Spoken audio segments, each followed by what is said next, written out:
भूमिहार ब्राह्मणों के पास 1 इंच जमीन भी नहीं है। सरकार ने बोला अब हम नहीं देंगे। लाठी खाने वालों में सबसे आगे प्रशांत किशोर के साथ हम भी खड़े थे। सवाल ये है कि गरीबी का उन्मूलन करना है, सही बात है। ऐतिहासिक रूप से पिछड़ों लोगों को राष्ट्रपति जितना आगे बैठा देना है, ये भी सही बात है। लेकिन जाति के आधार पर देख करके बैठाइएगा, आर्थिक आधार पर देख करके नहीं बैठाइएगा, ये कैसी बात होती है? हर्ष दुबे गरीब होकर के भी ब्राह्मण के रूप में अग्रणी मान लिए जाएंगे। आदित्य राज सिंह गरीब होकर के भी दिल्ली आने का पैसा भले नहीं होगा, लोन लेकर के आएंगे, लेकिन फिर भी अमीर मान लिए जाएंगे। ऑटो में बैठ के आएंगे, संपन्न सवर्ण मान लिए जाएंगे, लेकिन राष्ट्रपति द्रौपदी मुर्मू के बच्चों को आईएएस के एग्जाम में आरक्षण दे दिया जाएगा। ये व्यवस्था चल रही है, या मजाक चल रहा है? भाई मेरा एक अंतिम सवाल है, मान लेते हैं 5000 साल तक शोषण हो ही रहा था, मैं मान लेता हूं। आपने कहा आदित्य राज सिंह के परिवार के लोग मेरा शोषण कर रहे थे। आदित्य राज सिंह हाथ जोड़ के समाज के बीच में खड़े हैं। आप बताइए मेरे पूर्वज का नाम क्या था जो शोषण कर रहे थे? हम माफी मांगेंगे आपके सामने। केवल हवाबाजी पे हवाबाजी चलता चला जा रहा है।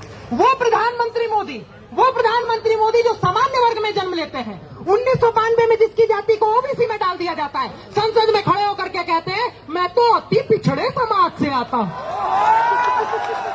अगर आप प्रधानमंत्री बनने के बाद भी अति पिछड़े समाज से आते हैं और ऑस्ट्रेलिया का प्रधानमंत्री खड़े होकर के कह देता है prime minister is the boss, उसके बाद भी हम सम्मान के साथ पूछना चाहते हैं, इतना सम्मानित होने के बाद आपको अति पिछड़ा खुद को बोलने का अधिकार दे कौन रहा है?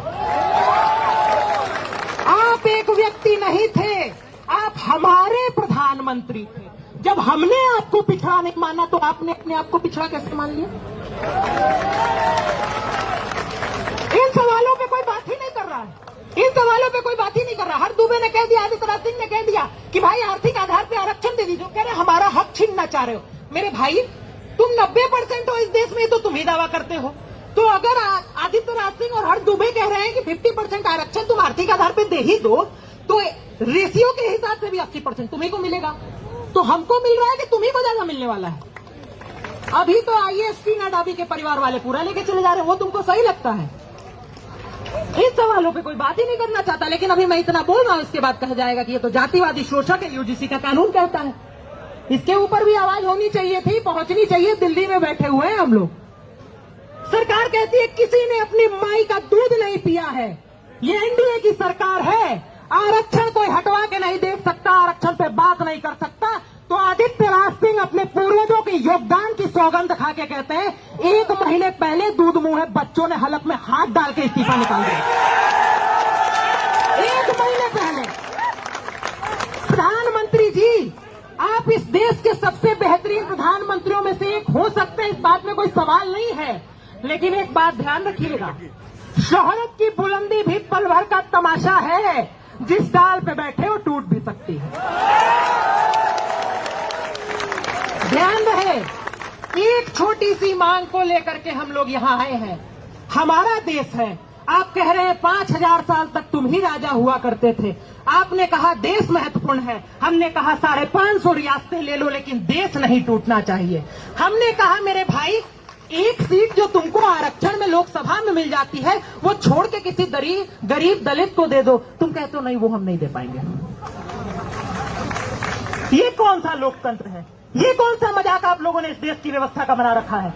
ये अधिकार आपको हम भी नहीं दे सकते, क्योंकि हमारे पूर्वज इस देश के शासक हुआ करते थे। हमारे अंदर भी शासकों वाला खून है। आपका शोषण नहीं होना चाहिए।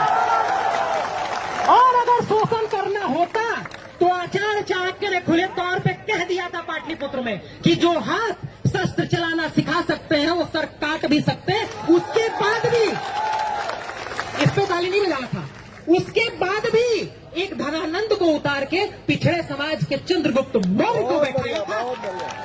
अखंड भारत का पहला राजा आचार्य चाणक्य भी हो सकते थे। ये समझने की जरूरत है।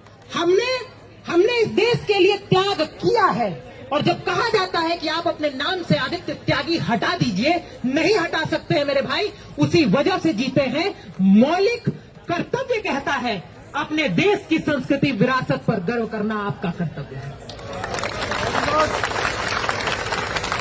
ध्यान रखिएगा, किसी को घमंड नहीं होना चाहिए।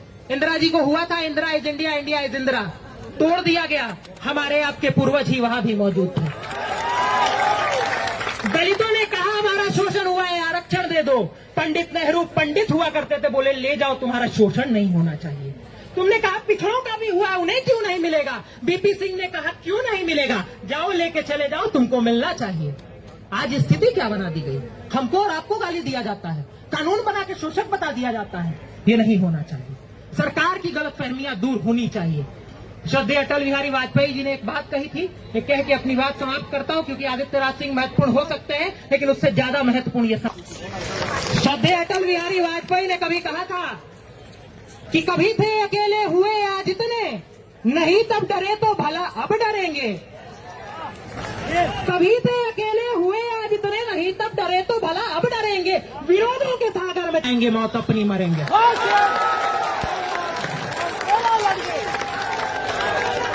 लिया हाथ में ध्वज कभी ना झुकेगा, लिया हाथ में ध्वज कभी ना झुकेगा, कदम बढ़ गया है अभी ना रुकेगा, न सूरज के सम्मुख अंधेरा टिकेगा। ध्यान रखिएगा, अंतिम लाइन कह देते हैं, ना ही बैनर हटेगा।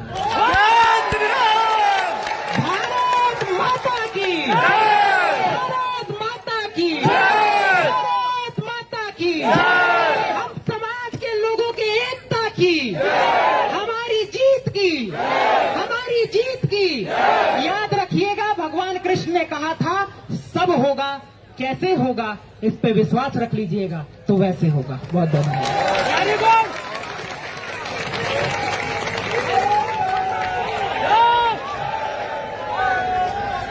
भारत माता की, भारत माता की। वंदे वंदे वंदे। तो